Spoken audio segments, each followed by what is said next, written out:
I had to rearrange the pots on the burner. I had my music on the front burner and my wife on the back. So the Village Nac and my music were on the front burner with my wife on the back, just because she wouldn't put up too much of a huff. And she wasn't the squeaky wheel. No, she wasn't until she was.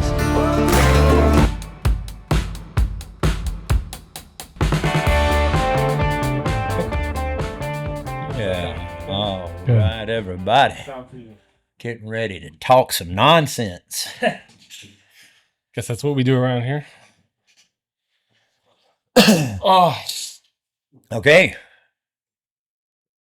Are you feeling it, huh? I don't know what I'm feeling. I never know what I'm feeling when I start these things. Yeah. Yeah. So, guess how we met each other, sort of. I don't know that we've actually met yet, but we saw you playing. Brian Winfield, pleasure to meet you. Yeah, you too. We saw you at the Village Nac fundraiser. Yeah.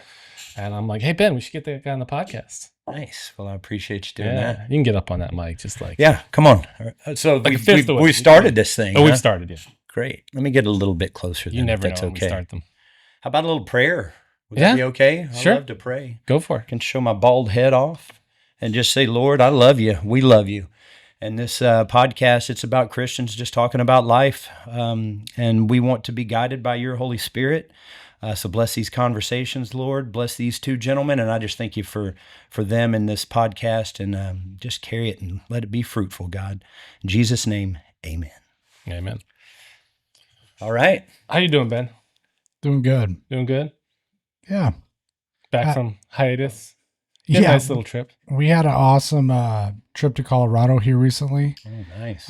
We went to a wedding up there. And let me tell you, man, every time I go back to Colorado, I just miss it. It's so beautiful. Have you been? I was just there like last week. Oh yeah, you were. I was in Denver. Yeah, I didn't get out of Denver. We hit Red Rocks and we were filming in Denver. Ooh, catch a concert in Red Rocks? No, we were supposed to film it was some stuff for the Colorado Tourism Board. So we were supposed to catch a concert at Red Rocks to film like an usher there. Yeah. But we got rained out. So bummer. Who was it gonna be? It's a Pink Floyd cover band. Come on. All right. Yeah, it would have been cool. Yeah. I don't know who was playing when they actually went back last week and filmed it, but I wasn't there for that. I've been to Colorado once years ago, maybe 15 years, and skied for the first time. Yeah. And the last time.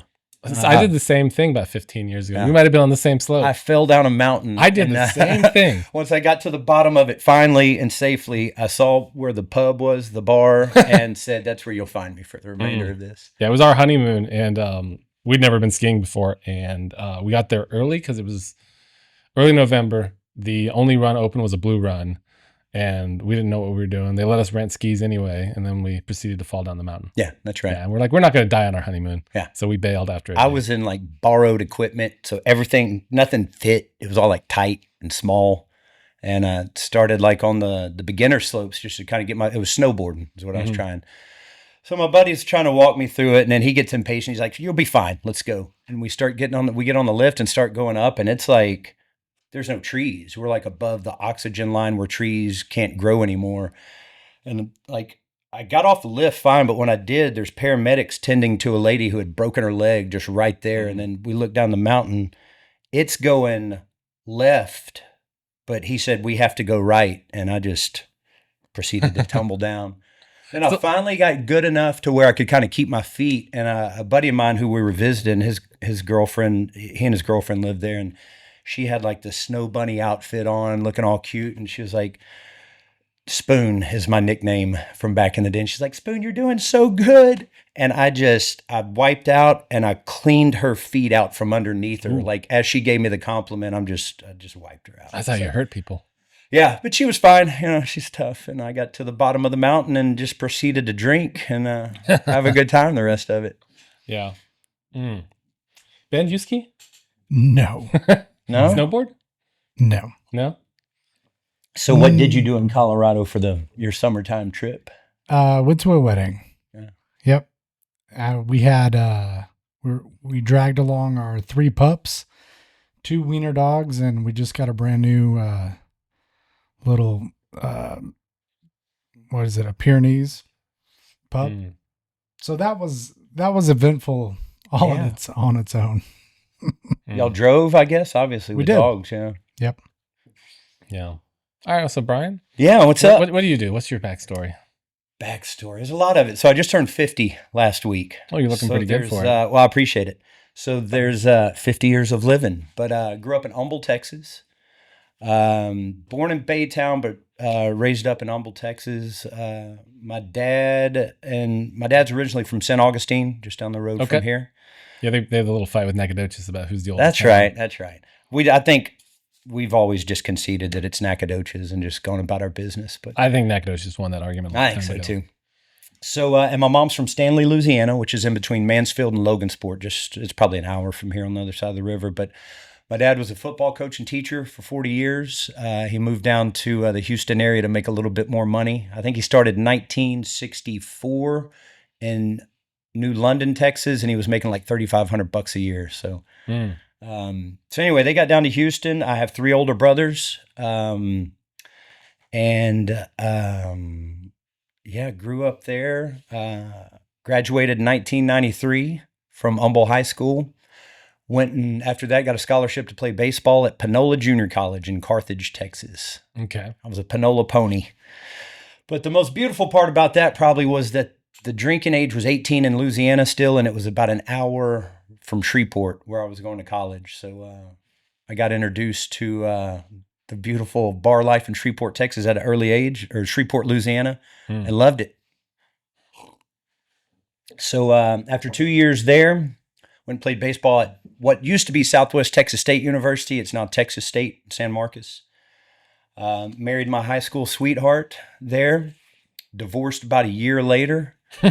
Failed out of school there, so I couldn't play baseball anymore. That's the school so nice, I failed out of it twice. Texas State University, just a beautiful place to be. I finally finished school at Sam Houston State in 2003, so it took me 10 years to finish school. Got a kinesiology degree with a minor in history. And I guess along the way, probably in 2001, I went to live with my aunt and uncle in Crockett, Texas. So I was living in Austin, Texas for a while. I failed out of Texas State, moved to Austin with some friends of mine. And Austin, Texas in the late 90s was just a beautiful place to be, man. It was keep Austin weird. You been to Austin? Oh, yeah. Yeah. So I loved it. South Austin was, after growing up in a very conservative household, and being in Austin, Texas, it was just kind of, I got to run wild and do what I wanted to do. The problem was there was nobody there to tell me no. And so everything was on the table. There was one night, I got a DWI in a golf cart in Austin, Texas at about 2:00 in the morning. Oh, yeah. After that entire experience, it kind of prompted me. My aunt and uncle were living in Crockett. My aunt said, "Why don't you come live with us, see if we can kind of straighten you out a little bit?" And it was just a beautiful experience. They owned a couple nursing homes. And like right when I got there, within a month, Willie Nelson came to Crockett, Texas to play a concert, which was, I thought it was normal because I just moved to Crockett, but nobody that cool ever came back to Crockett, Texas. But after that, I saw Willie playing, and I wanted to get a guitar and learn how to play music. And so I got a very cheap guitar and just played until my fingers bled, and then learned how to write songs shortly after. And ever since that moment, I've been in love with music. Well, I've always been in love with music, especially country music. And but at that moment, I was able to play it and write it and sing it. My life's never really been the same since, in a very good way. So these days, take a big jump from that to the moment now. We live at a place called the Village Nac, which y'all are aware of. That's where we met at our spring gala. Where my band was playing. But my wife and I, about a year and a half ago, we sold our house in Woden, Texas, and moved out to be mentors at the Village Nac. We've been there a little over a year and a half, I think. And I continue to play music. That's my full-time job, usually Wednesday through Sundays, five nights a week I'm playing music. My wife has she was doing like event planning, weddings, things of that nature. She's put that to the side and she dives in full time at the Village as a mentor, and we just kind of help the founders there, Laura Culpepper and Constance Engelking. Mm-hmm. We just try to help them out as much as we can, and help the people that live at the Village the best that we can, and help take care of the 21 acres. Yeah. So what prompted you guys to sell up and well, we love the Lord, and you can move up on that mic a you little bet. bit too. Purpose, existentialism. Why am Okay. I here, and what is my purpose? And Lord, what is it that you would have me do? So we prayed about it. And so I was telling you guys earlier about Heath Parrott, a friend of mine. He runs the recording studio here in town at Encore Music. And so Cheryl Brady, who is on the board for the Village Nac, she kind of, they were trying to incorporate music into the Village in some sort of way. So she invited me out, and I ended up hooking them up with like an outdoor speaker system at their pavilion. And when I went out there, the place blew my mind. I was like, it's kind of like, now what is this? What's going on out here? And you know, Connie has such a beautiful way of describing what's going on out there. And I fell in love with the place. And so brought my wife out. Connie had mentioned that they were looking for resident mentors to come out and help out. And we have a willingness to serve, especially those that are struggling in this life. For 5 years, I was a special ed teacher in high school at Crosby High School and Humble High School. I was a coach and special ed teacher. I taught life skills, which was working with Down syndrome kids and kids with autism, and also severe and profound people that were really struggling just to eat and do the basic things in life. So I've always had a willingness and a desire to help other people. And so this was a great opportunity, and God just laid it right before our feet and said, here it is. This is where I want you to be. So that's, we sold our house and we moved out there. So what does it mean to be a resident mentor then? Like what workload is that? Gosh, that's a great question, because we had an idea of how it was going to be and how we would mentor when we got out there. And it's different than we thought it would be. I think that we have experienced just as much spiritual transformation as the people, the villagers that live out there. So our primary responsibilities, mine, I'm not a good like fix it guy, but I'm the maintenance man out there. So Okay. I do the level best I can. Just things that part of it's I'm in charge of the lawn committee. So our residents that live out at the Village have to, part of what we try to incorporate there is a sense of community. That's what we feel is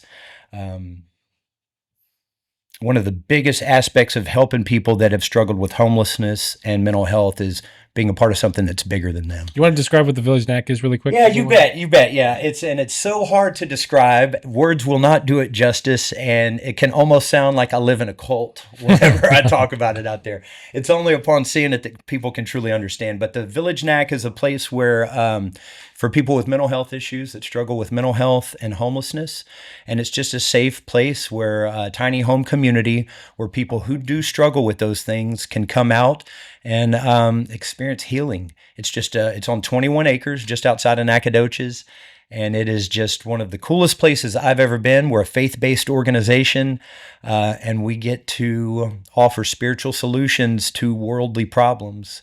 And we get to talk about Jesus and teach Jesus. And so, yeah, it's the folks that live out there live in tiny homes of different levels, I guess. There's different price ranges. They do have to pay rent. A lot of our folks either have like Social Security, or we have some veterans that live out there that get some benefits. And people have jobs too. Yeah, and also some of them have jobs, yeah. And so, yeah, that's the Village Nac. In a sense, it's a faith-based organization that just is, I kind of liken it to just a safe harbor, a safe passage. People that have been getting beat up by the world, where the waves are just crashing on them, and it's like a safe harbor where they can come and just catch their breath, get their feet underneath them. And the hope is that they get to experience the Holy Spirit and really pick up some spiritual principles that if they do choose to go back out, because you can stay there. I mean, there's folks that want to stay there for their entire life. But if folks want to use this as a stepping stone at the Village, then they can pick up some spiritual tools to better equip themselves for a life in the world. Yeah. It's for prepping people to get back out there, or like you said, stay there. Yeah. And I think like having some people stay too helps bring stability to the community. Yeah, for rather sure. than a constant cycling For of sure. new people. I think so too. And it's it's tough because the people that come there are sick, some of them, you know what I mean? Either from mental health issues or from drug or alcohol addiction. And so when we have a village of people who aren't necessarily well, it's nice to have those long timers that have been there that have gotten better, that are well, that can kind of be a Sherpa of sorts, and be a great example. I think, and I was watching some of y'all's episodes, and Connie and Laura were talking about, we have a good friend of mine lives out there. He wants to get baptized and become a Christian because of the walk that he's seen from other villagers. You know, just seeing the fruit that they are exhibiting, he wants it too. Yeah. You know? Being Christian is not a requirement. No. But boy, You probably couldn't do that with that kind of. no. Not that you should, but Yeah, with no. that kind of organization. The hope is that they become one. Yeah. That's that's what I want. That's when people ask, or when other villagers, it's so you ask what our responsibilities are out there, what it means to be a mentor. It can be tough. It can be frustrating because some of the folks that live out there just have a lifetime of living a certain way, and change is hard for a lot of our people that live out there. So, as bad as I want people to change, and maybe even a certain timeline, I've had to learn the Holy Spirit has to work on them. That's one of the things I've learned for sure. I grew up in a Church of Christ, very conservative Church of Christ, and the Holy Spirit wasn't taught a whole lot. The Bible's taught, the scripture is taught in a Church of Christ. I'm very grateful that I grew up in that environment.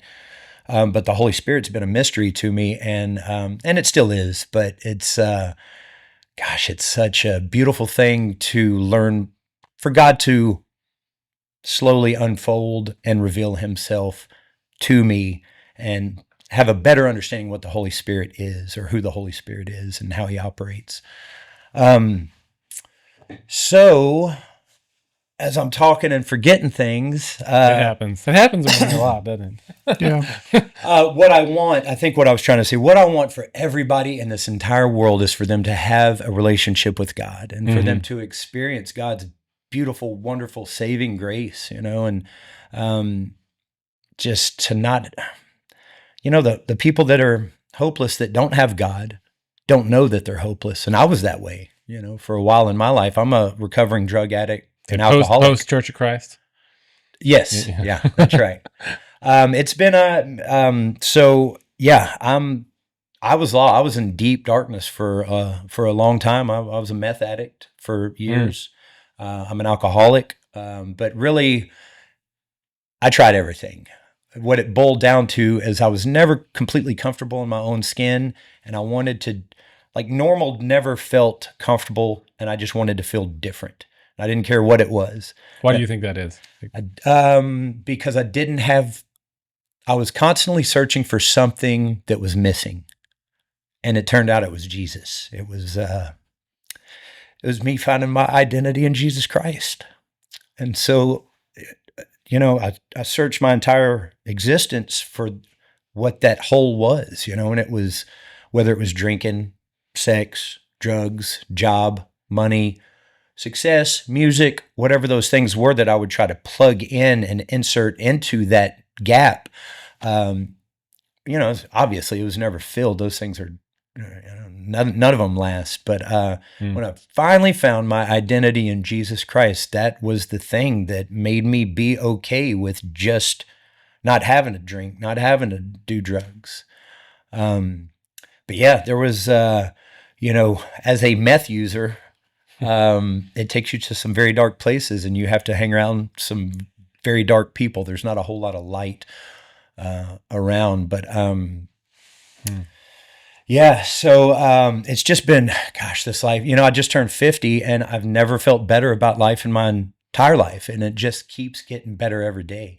And that's what I really love about living out at the Village, is that it's like expedited spiritual growth. I mean, we're working with spiritual solutions, and also I'll kind of steal this from Cheryl Brady. She was talking about this the other day. We suffer with our villagers often. That's part of our growth, and God working in us is suffering with them through their trials, and it's like I was talking about earlier. It's equal parts purpose fulfilled, and that feeling, the feeling of fulfilling purpose, and also equal parts of frustration of being pushed away, being falling short. But it's just one of the things I'm most grateful for about living out there is my wife's spiritual growth. She is such an amazing woman. She's also struggled with some things in her life. But she, through living there and working with other people, has had to face some of her own things. And she's just grown closer to God. And it's all I've ever wanted for her, is to just have that strong relationship with God and depend on Him fully. And I get to witness it. So it's really, really neat. And then she's also super cool in that she supports me and my music and allowing me to go out and play in bars and honky tonks and restaurants, and just being out there on the road and doing my thing, and trusting me enough to do that, and me trusting her back at the house to, just having that level of trust to live kind of a unique life like that, where we're apart, but we know that, I know she's not going to run around on me, and she knows I'm not going to run around on her while I'm out there. Yeah. And what better feeling than that in a marriage, right? Yeah, loyalty. Yeah. Loyalty is the most important quality in a marriage. It's beautiful. You can set love aside for a little bit. That's right. Yeah. That's right. So, how long have you been married? Gosh, it's been almost 10 years. We're coming up in December. It'll be 10 years. We've been together for 15, and we'll be married for 10 in December 19th, which is crazy in itself. We were in that darkness together. I had to go to prison for my third DWI in 2013, which was, I'd never expected my life to lead me there. And she saw me through it the whole way. So we've been through a lot of ups and downs, and but we were always, we both grew up in church, and we were both saved. We were both also rebellious, and that we kind of met in our rebellion, wallered in our rebellion together, and then God pulled us up out of that together too. Yeah. So, and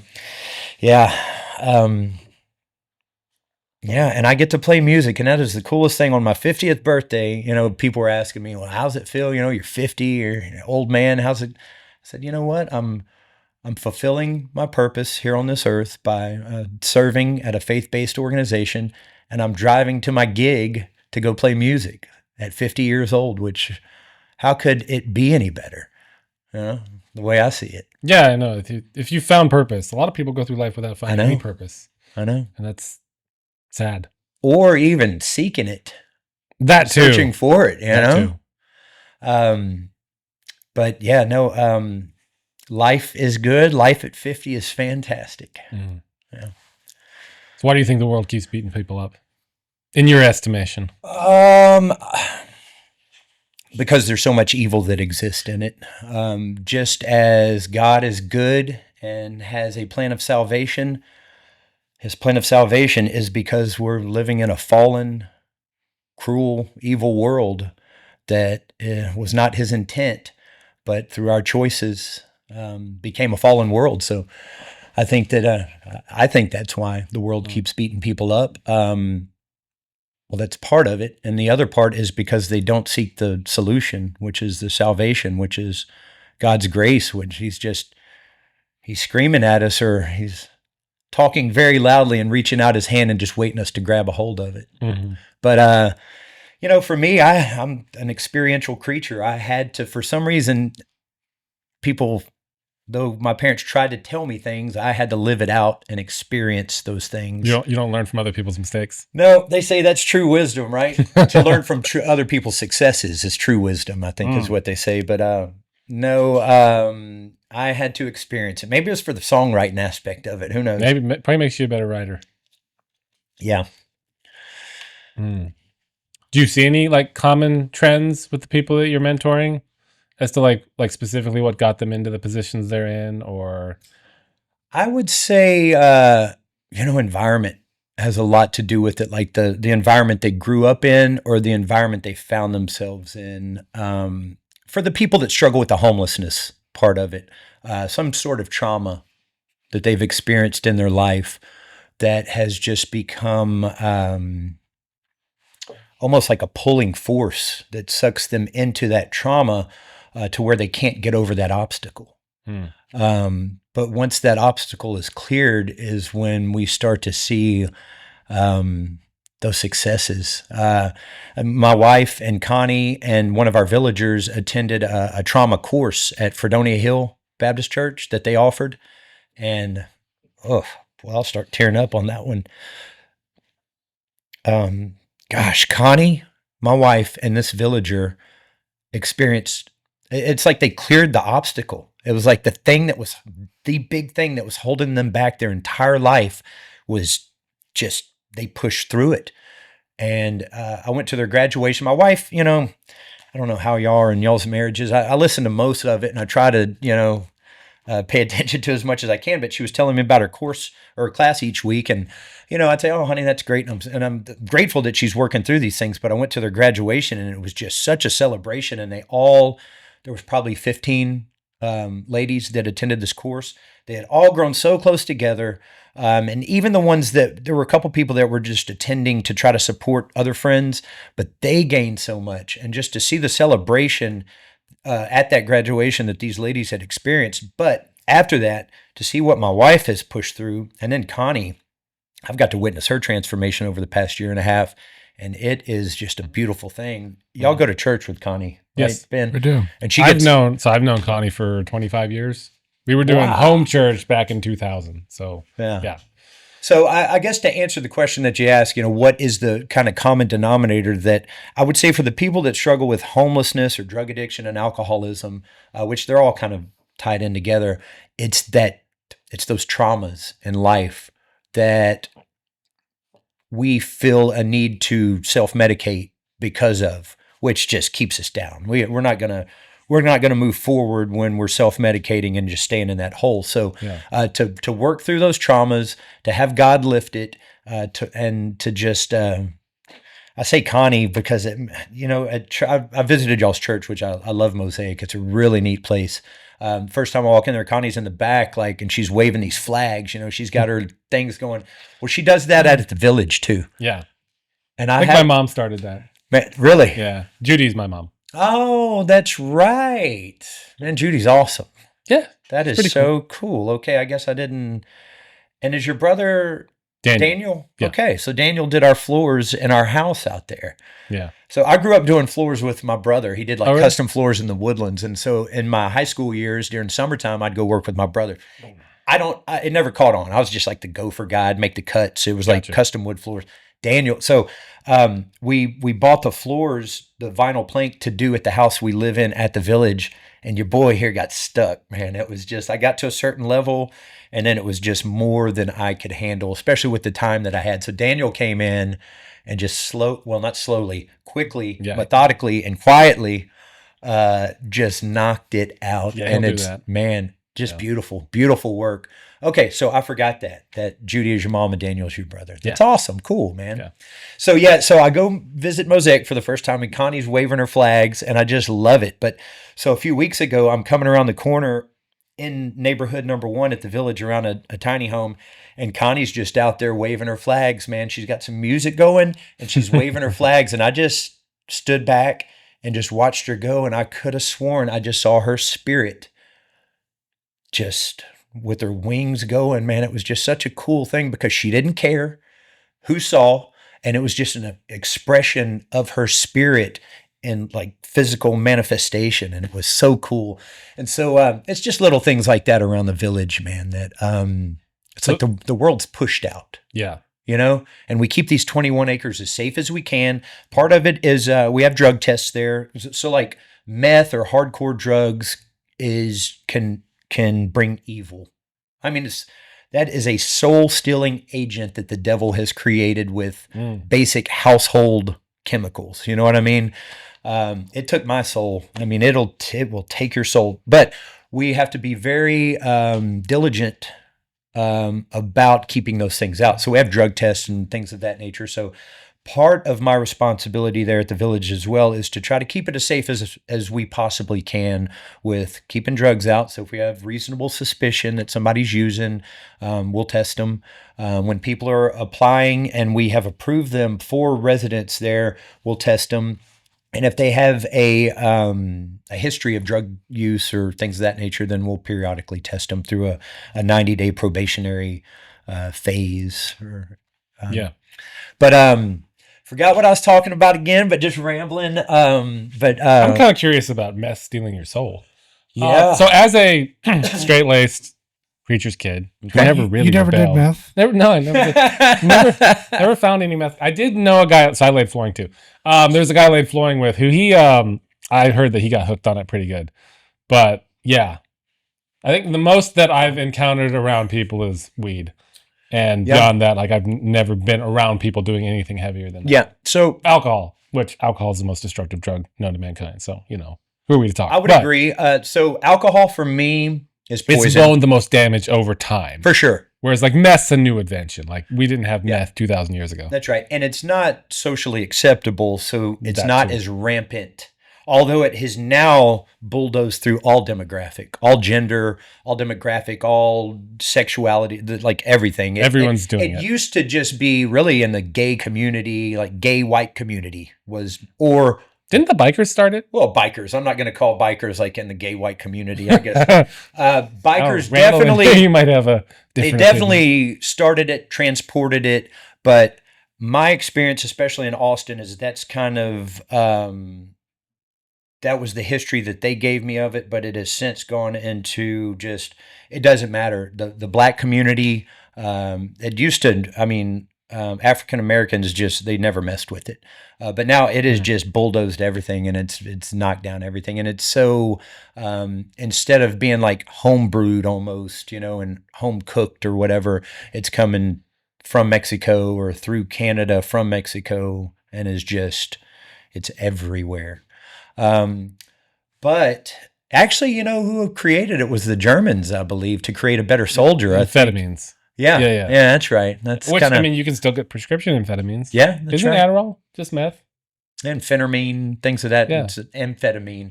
But so the difference is, I would say, it's just on a different level. Like where a diet pill of sorts, an amphetamine will kind of get you going. A methamphetamine is just, especially smoking it, like freebasing it, which is what most people would do. And then shooting it would be the next level. But it is cheap and it lasts a very long time. I think my record as a high or not as like shelf stable. No, right. Probably doesn't last on the shelf very long because you use it real quick. That's right. I've never saved any. I never saved any in my entire existence.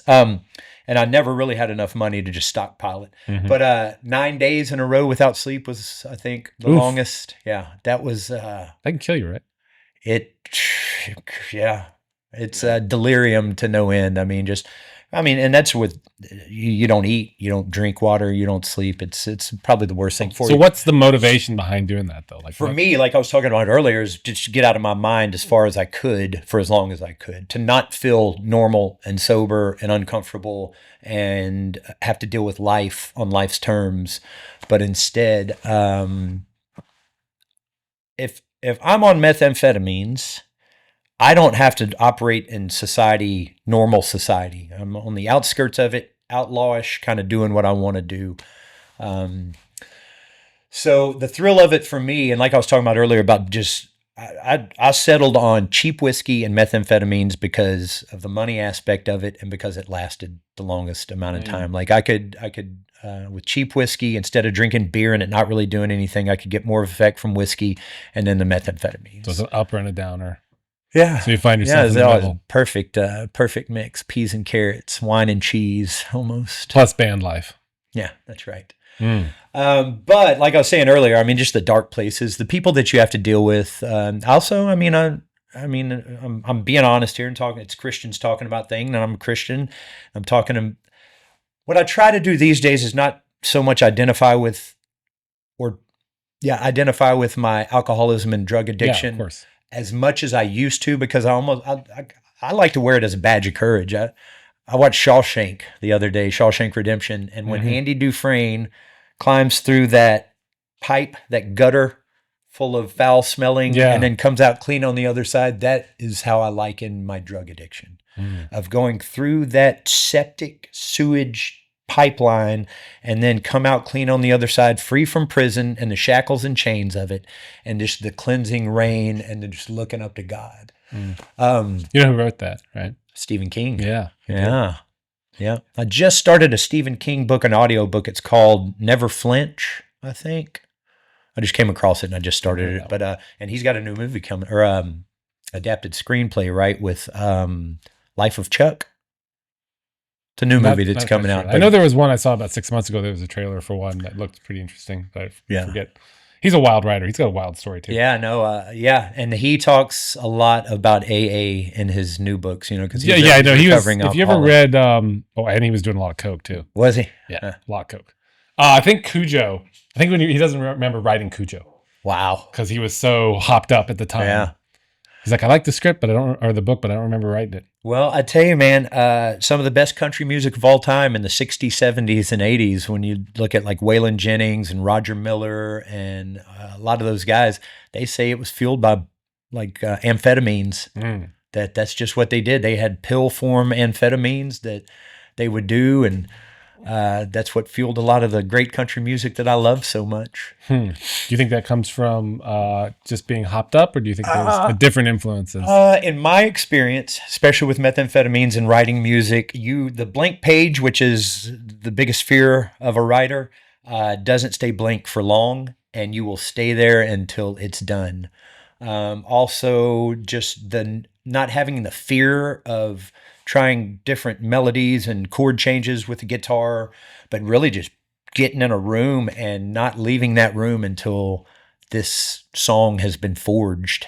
And I tell you, these days it's tough to write music for me without the drugs. I find it extremely difficult to write good quality country music. I'll sit down and start writing and get frustrated very easily because it all sounds the same, and I get a little agitated with myself and get up. But so what the speed would do is I would just stay in the room for however long it took to complete a song or really just get something down, where these days it's very easy to just get up and so like put you in a flow state, basically. I would say it's so what are the negatives?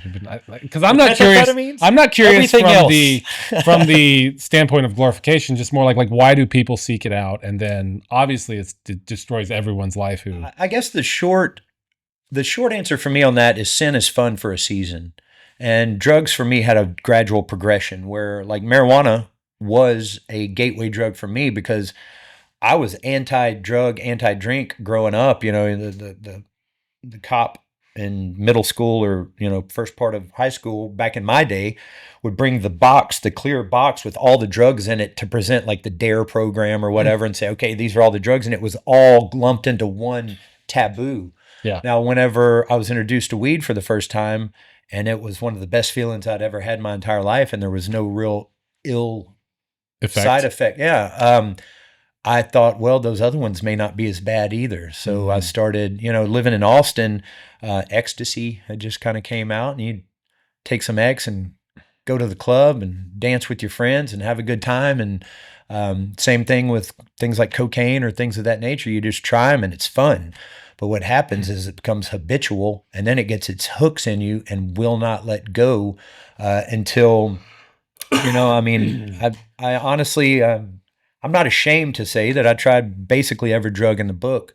And so I just went through this progression of, where it was cocaine, ecstasy, heroin, crack, methamphetamines, just tried them all. For me, and this was the world before fentanyl too. Yes, thank goodness. And I did have a friend about 3 years ago pass away from that, with the thought process that they were just doing a little bit. No, it was MDMA they thought they were doing, which is the base ingredient for ecstasy. And there was fentanyl in it. They all three went down. Luckily, one of them had called 911 because one of the guys had gone down beforehand. So he got the 911 call made, but then they all three went down. One of my buddies died. Other one woke up in a hospital as a John Doe because he didn't have his wallet on him. And his best friend died. I've also had to deal with some death from friends of mine. I had a friend of mine die right in front of me from it was a methadone. It's called the death rattle. Like when you go to sleep and it's like this sound that was being made, and she never woke up. And she was a dear, sweet friend of mine that I love and miss tremendously. She was one of the most beautiful people that ever walked the face of this earth. And that didn't even stop me from it, to witness that death, like me giving her CPR as she's cold to the touch, but just giving everything I could. And then a year later, my girlfriend, she died in a car wreck, but it was drug related. It's just,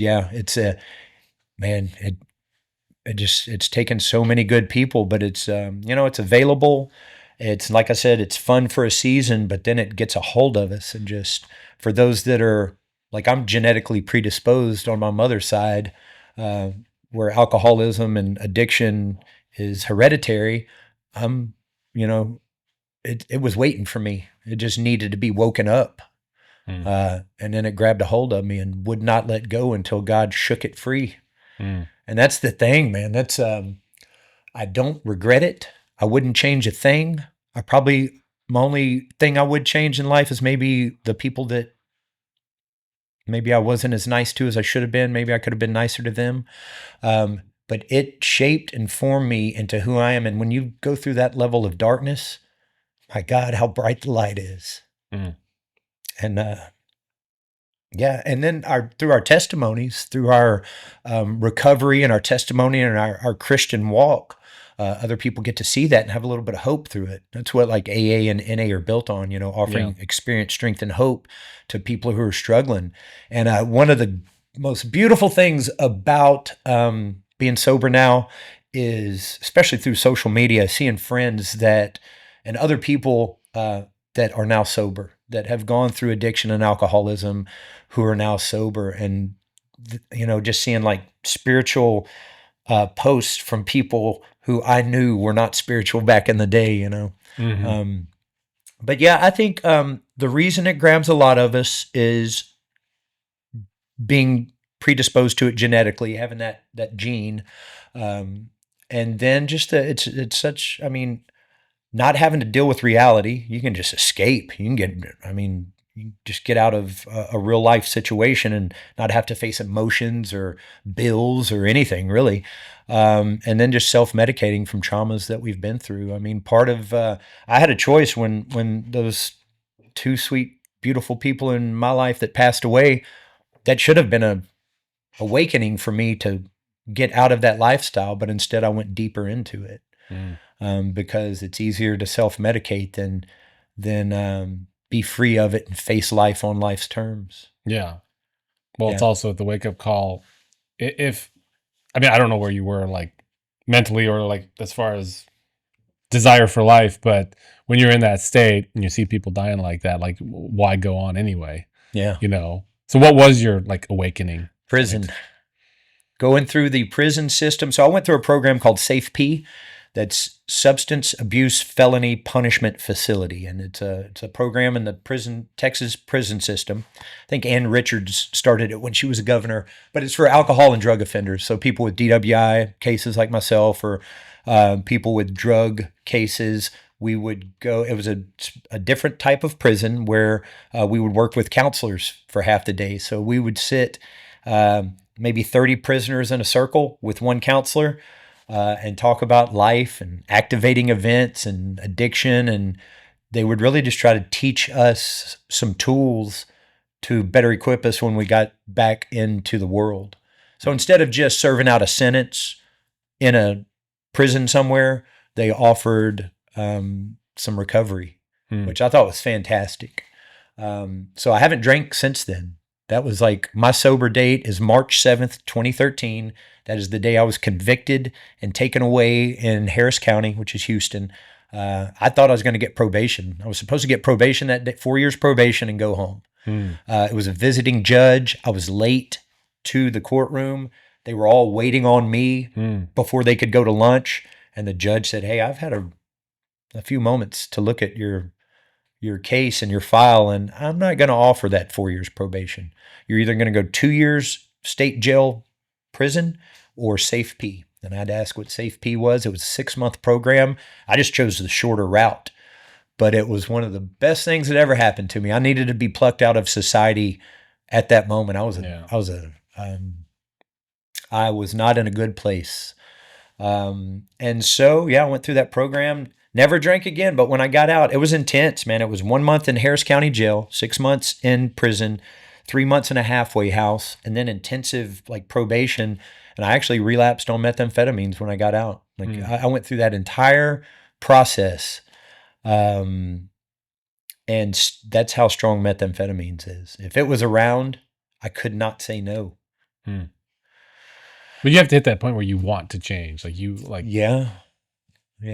I mean, but I think as addicts, we hit that a lot. There's phases in which you don't. It wasn't any fun. There was nothing fun about it. The guilt and shame associated, like when I would be high on methamphetamines. Nobody wanted to be around me. Nobody wanted to get high with me because I was just like so full of guilt and shame that I wasn't any fun to be high with, you know? So you were a downer while you were on uppers? That's exactly right. That's a good way to put it. But I'll never forget the moment. I think really one of the biggest moments was I was living in Shepherd, Texas with my then girlfriend, now wife. And we didn't have a washer dryer, so I was doing my laundry at a laundromat, and I was waiting for the clothes to dry. And there was a supermarket next door. I was just sitting there waiting, and there was a guy out there, and he just started talking to me about God and if I was where I wanted to be in life. And I admitted to him that I wasn't. And we prayed that God would take me out of the situation I was in. And God answered that prayer. And instead of giving me probation, he threw me into prison and offered some change. Yeah. It's pretty wild. Funny how that works. Yeah, isn't it? He throws a lot of his people in prison sometimes. Yeah. Sometimes you have to because we don't listen. Yeah, that's where I was. But I always knew he existed. Always knew this was his world, but I was just a rebellious child. I'm forever grateful for my mom dragging me to church every Sunday and planting the seed. And I'm even more grateful for God that now I've got to live a life of my experience with God instead of a child. I guess, as we grow up, as I grew up, it's almost like it's my parents' belief system that was given to me, right? But now, as an adult, I get to experience a life with God, my relationship with him, and it's so beautiful. That's one of the things I've learned of being a Christian in this walk is that we're all at different places. We all have a different relationship with God. And I feel that he wants it that way. If he wanted a cookie cutter relationship where everybody was the same, he would have made us that way. So I don't think he would have created human beings. Yeah. Yeah. Because none of us are the same, you know? And it's, so that's one thing I have to be very careful about and intentional with my words when I'm talking and mentoring to people or just talking to people about Jesus, is that we're all in different places, but we're serving the same God, you know? So I can't be judgmental about how somebody views a certain thing or how they act or what they do. I'm not to sit in a judgment seat. That's not my place. And that's been a learning experience, you know. You know, as in my existence, I just, especially when especially when I first got sober and came and God brought me back in, I wanted to scream it from the rooftops for everybody to hear, especially the people that I'd just hung out with in that former life, so that they could experience it. Hey guys, I found a way out. Follow me. It's this way. You know, come on. None of them did, or most of them didn't. You know, they're on their own journey. They're on their own walk. So I've had to be, you know, where I'm at these days, I just try to be a good example and walk the walk. You know, walk the talk. Yeah. Well, also, you know, being in a mentor position too, the fact that you're not just some straight-laced guy who like, don't do drugs. Drugs are bad. Like you have the personal experience. That's right. And I'm learning now, you know, because I don't want to be a hypocrite, you know, I don't want to seem hypocritical and tell people, you know, don't do these things when I've done them. But what I've learned recently is it's completely okay to attach that part of, hey, this was my experience, but this is what Scripture says. You know, I've got to attach my Scripture to my experience and say, yeah, I did it this way, but it probably wasn't the right way. What does God say about it? Let's go see what He says about it. Then you can't lose. If we're going to the Bible for wisdom and guidance and leadership, we can't lose. Yeah. So that's the best route to take when it comes to mentorship. And one of the things I love, I think it was God talking to Moses. He said, walk blameless, I think is what he said. You know, he didn't say be perfect. That's impossible. But especially I mean, Jesus said, be perfect as your Father in heaven is perfect. Is that what he said? That's what he said. Yeah. I think our definition of perfect is not necessarily in alignment with what the Bible's definition of perfect is. The one that resonates most with me, and I need to dig into that as well, but to walk blameless, right? To where, because as a mentor, it also says avoid all appearances of evil. Nice. Now you can have certain context around. I've had people argue me that the context that I'm using is not quite right, but it's still a pretty solid. Wait, say it again. Avoid all appearances of evil. Avoid. What does that mean to you? It would mean that even if something is lawful or okay, it's like from a legalist standpoint, it's still something to be avoided because it can be a stumbling block for others, or it can, you know, right on. It's like gambling. Like gambling, you can't really point to the verse in the Bible that says gambling is bad, but overall, gambling doesn't produce a net negative or positive in people's lives. That's right, and it can appear evil. So that's right. It's something best to just avoid. Yeah, I would agree with that wholeheartedly. And I'm no good at it. House always wins. Yeah, that's right. And, you know, I think, you know, God expects me to be a good steward with the money that He provides, right? And that's like if I'm putting it on black, is that being a good steward? Well, and I think the parable of the talents with the three servants who were given talents, He wasn't saying go to the casino. Like you were going out and investing and like being astute with the money, not just, like you said, putting it on black. Yeah. But you also don't go bury it in a hole either, and like just protect it and not let it grow either. Like God didn't put us here just to like be atomistic individuals who have no effect on the world. That's right. Best to be a Buddhist if you're going to do it that way and move to a mountaintop and not affect anybody positively or negatively. Yeah. I don't know. I don't think I could go for that one. Although the mountains are nice. Yeah, they are. But yeah, and you know, when I first went to prison, I was kind of under the idea of different paths to the same peak, you know, which was wrong. I was going to try to incorporate like my religion with Eastern philosophy. You know, anyway, it's just a phase I went through that was absolutely wrong. Why do you say it was wrong? Well, it's just the Buddhist mentality of it. I think maybe the one good thing I got out of it was meditation, was being able to sit still and try to clear the mind. But instead of focusing on things from a Buddhist standpoint, to focus on Christ. Um, but it's wrong because it's not revolved around or centered around Jesus, which he's the only way. There is no multiple paths to the mountaintop. There's only one way, and that's through Jesus Christ. That's what I subscribe to. Yeah. And that's who I follow, and that's who I am following up the mountaintop. It's a good way to put it. Yeah, and there's no better way, you know. I tried it, so many different ways of life, and it's just the most fruitful and beautiful and fulfilling and purpose-filled, rewarding, you know. There's no better way. Well, you see a lot of positivity from you.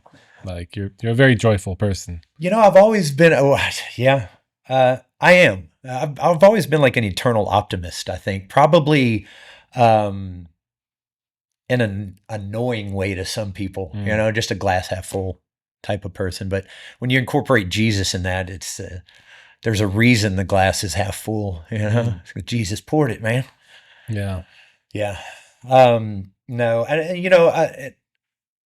and I love it. I want to be that way. I think that encouragement is one of the gifts that I've been given. And so I've had to, and it's one thing I want to offer. And working in a faith-based organization, we need that. Not just with the people that we're mentoring or working with, but with each other. I work with 5 women out there full time at the Village. It's me and 5. It takes a lot of positivity on its own. It's me and 5 women, which they're fantastic. And the great thing is our foundation is Jesus Christ. So when we get into, but my point is, we don't always agree on things. And we are 6 very different people with very different gifts. And we sometimes forget that we are a body working together. But iron sharpens iron. That's right. And there's been a lot of sharpening lately. If there's no friction, like what are you getting done? That's right. And and I go back to it again. That's especially seeing my wife grow spiritually, to see her being sharpened in that way. I mean, working with the likes of Cheryl Brady, Laura Culpepper, Constance Ingle King, Kara Culpepper. They're just such beautiful Christian women. And that's who my wife gets to work with each day. But yeah, it can be frustrating. I mean, we're slugging it out in the weeds sometimes just to try to figure out what it is that the best approach on things. And there's no cookie cutter approach out there. Everybody's different. There's different personalities, different people coming from different places who are suffering from different things. You know, I talked about people who struggle with alcoholism and addiction and homelessness earlier, but the other aspect of there is the mental health issue.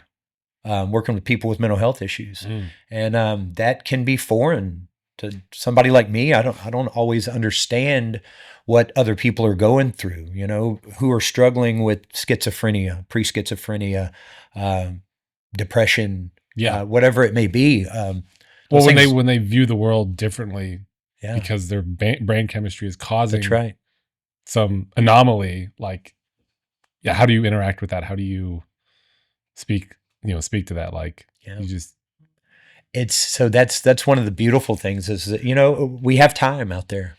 If the people will stay out there and want to live out there and are willing to put themselves out there in the community, then we get to build trust through conversations and being out there. That's one of the I was talking about earlier, we had different committees. So each person that lives out there is responsible for completing certain tasks out there, whether it's in the kitchen committee, lawn committee, or cleaning committee. You're giving people responsibilities. That's right.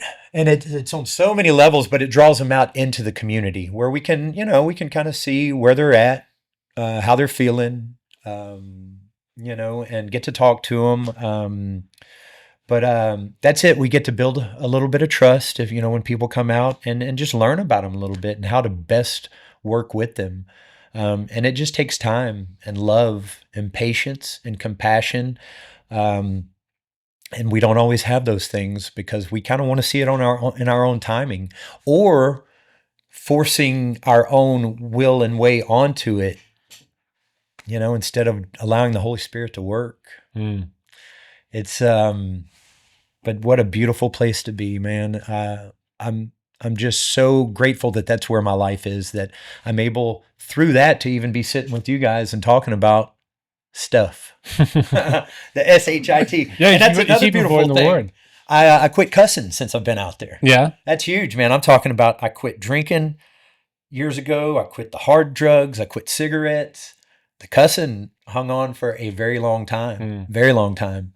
But yeah, since I've been out to Village, it's, it's part of that trying to walk as blameless as I can in front of people to be a good example.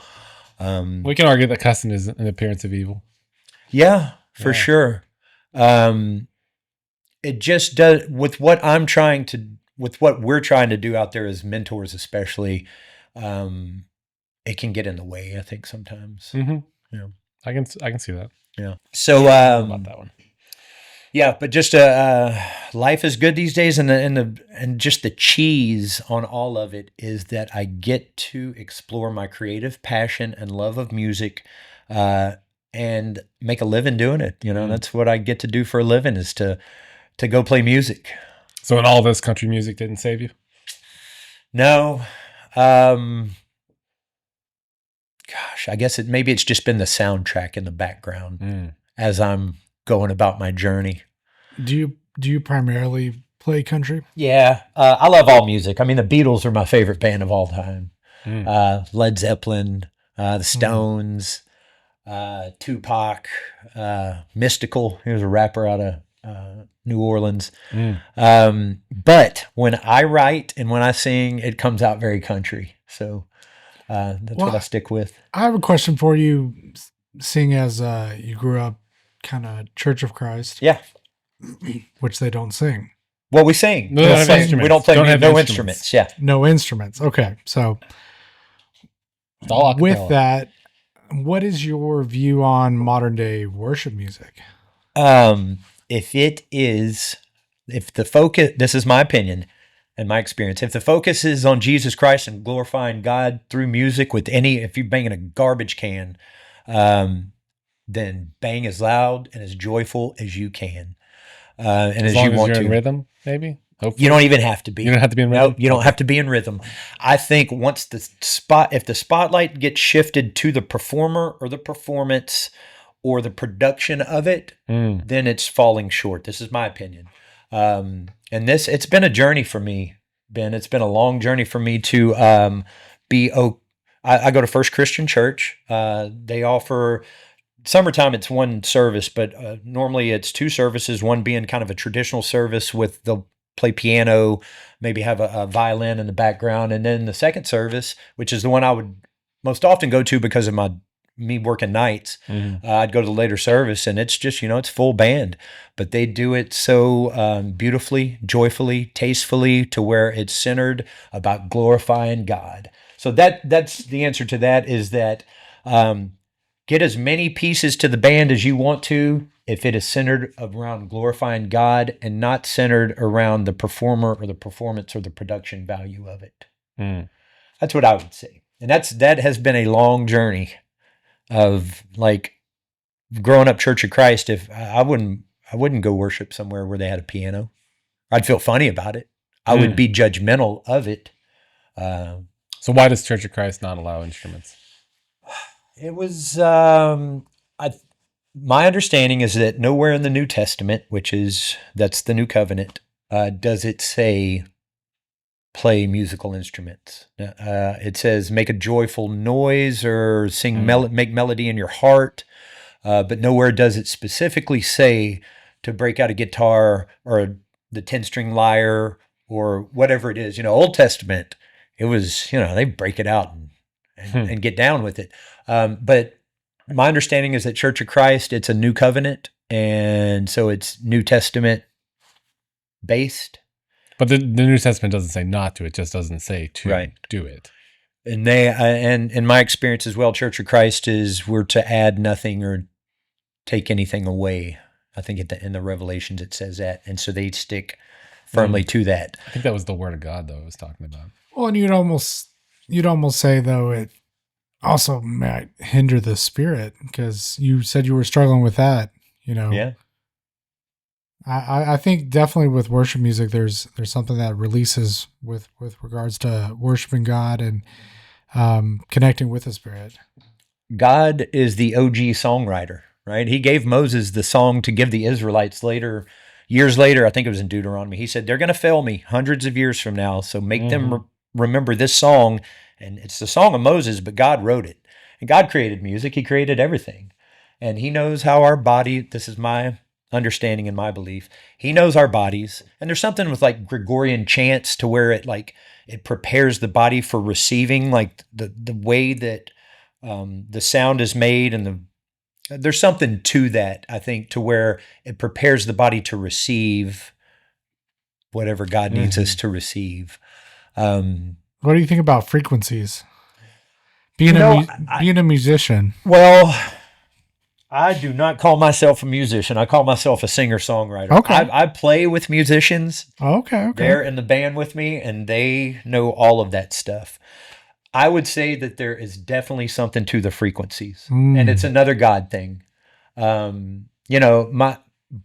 experience with that and my knowledge and education on it is by scrolling TikTok videos and seeing it. So I'm not going to put that out there based on my TikTok knowledge. I got a couple episodes I'll recommend you. Sweet. What are they? Well, here recently I've dipped my toes into Blurry Creatures, where they started out necessarily, they were interviewing people that were having Sasquatch and Bigfoot sightings, but quickly discovered that there were a lot of other stories about giants. So they started interviewing a wide range of people coming on the show, Christians, non-Christians. And there's a couple episodes about frequency that I think would probably pique your interest with regards to some. So what do you think about frequencies? When I think about frequencies, I really like my history. And there's something about church bells and bells being all across America and all across the world, and the lack thereof of bells in modern day. I think there's something. Bells are expensive, though. It is expensive, but I think there was potentially maybe a an agenda that came through, and here's putting my tinfoil conspiracy hat on. Yeah, can we call Ben our resident conspiracy theorist? Uh-huh. Is that okay? I dig it. I like conspiracies. Like what I keep telling him though is like I'm conspiracy theory traumatized. When I was a kid in our house, everything was conspiracy theory. So like I'm a little more on the skeptical end, like I'll believe it when I see it, kind of thing. Because I've too many things I've been told didn't come to pass. Right. But anyway, I will still entertain. Right. The problem for me is like I've been around a lot of people who were neutered by conspiracy theories or neutralized by them, and they would be offended if I said that. However, it's like if you're just having fun with it as entertainment, but I lean more towards. And most of the people I interact with, like Ben, are like it's entertainment. They may believe it or not, but it doesn't like affect their daily life. Right. I knew too many people who it affected their daily lives. Right. I'm more of a historical conspiracist.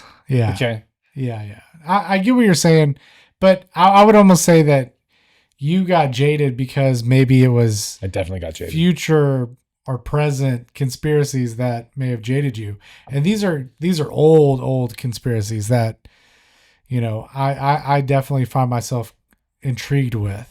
Well, I do remember, and this is recently, it was like, there was a theory that after Joe Rogan interviewed Donald Trump on a podcast, 60 days later, there would be an alien war in the sky. I was expectantly looking towards the sky, looking for it. And at that time, there were a lot of UAP phenomena thing going on that nobody really knew about. Like right at the end of the Biden administration, I think. That whole drone thing happened in Virginia. Yeah. It was a trip. But back on the frequencies, I think there's something to it. I mean, God spoke the universe into existence, right? Yeah. And they say when you get down to the bottom of it, it's all sound waves. Yeah. Like the quarks, and below that, it's all sound waves. Yeah. And I know that I've seen like certain frequencies, certain shapes. Like if sand is on a surface, then certain shapes will form and take place. So I think our modern understanding of frequency and sound is. Are you talking about the whole 440 thing though? 440 is that okay? That's where I was. That's leading. Like middle of the road, right? I mean, that's where everything. Well, I think originally it was 432, 431, or something like that. And it got changed universally to 440 back in, I saw some video talking about it back in the 30s or 40s or something like that. Or maybe it was to do with the Nazis. I am totally off the rails. What about... the rational explanation, I say with quotes, was that it was just a standardization of radio stations getting everything on the same frequency. Yeah, sure. That's totally what they want you to believe. Yeah, so there you go. That's what they want you to believe. Of course. Everyone needs to unify. But if you have that potentially hidden knowledge in your back pocket, and then under the guise of unifying, oh, well, let's all make this all the same frequency. There may be some hidden agendas there. Well, so on the other side of it, I mean, the devil knows all these things. Yeah. And he's pretty formulaic in his with some of the. Let me ask you all this: does the devil exist in entertainment, like in Hollywood or in the music industry? Define the devil. Ooh. Satan, Lucifer. So like the being, the fallen angel. Yeah. Okay. The chief opponent, adversary. I mean, I see absolutely no reason for him not to be involved in like the most influential thing in existence that affects people's thought processes and minds. Yeah. And he knows those frequencies as well. And he knows what is enticing and pleasing to the human ear. And he's got a beautiful formula of the music he makes, I think. Do you think certain beats are, let's say, demonic, to use the term? I would say that the devil and his cohorts have been around for a very long time and know all of the tricks that would lead us astray. And music, I mean, Pied Piper type thing, Do you think that's in like the sound of the music itself, or more in like the lyrics or the movie? No, music. The movie. Pied Piper? Sound of Music. Sound of Music. No, that's right. We were forced to watch that when I was a kid. I think that it's in the lyrics. I think that it's in the. I don't know, man. This like can the rhythm and the melody be evil? I'm just asking. Like, I generally would probably lean toward no, but like I grew up in a household where they talked about like downbeats were evil. Wow. Yeah. Or I think back in the not Renaissance, but like if you ended on a minor chord. That was like evil. If you ended the song on like an E minor, it was like But like, is that a social thing? Like, do we find like minor tones to be downers because we were socialized to feel that way, or because they actually are that way? I think they are. They actually are that way, and they resonate within our bodies that way. Because I know that in different like the Eastern cultures, like their music structure is different because they were built independently from each other. And again, you're talking to someone who knows very little about music, so. Sounds like you know a lot. Yeah, right? Well, I mean, I can just strum a guitar. And I can't do that. Yeah. That's a great question. I don't know. I don't know either. Because it's so, like, music has... Western music, like, I think all of it goes back to, like, one root.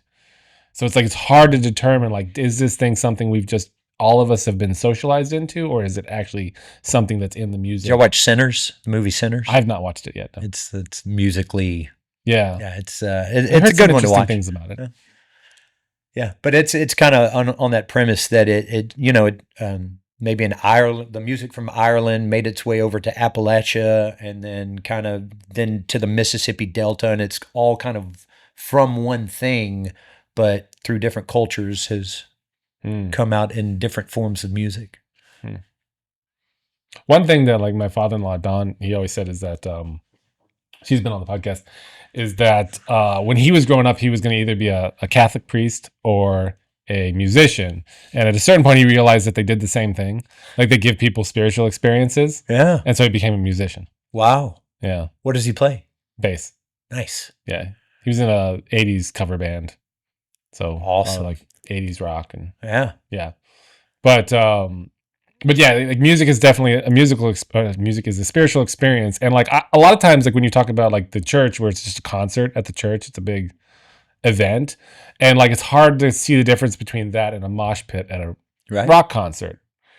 And then also I had a lot of exposure to Pentecostal churches growing up where you see people just go up and get in this like hyper spiritual high, for lack of a better term. Yeah. And then they keep on doing the same thing every week, praying for the same problem to be alleviated. And it's like, are you just,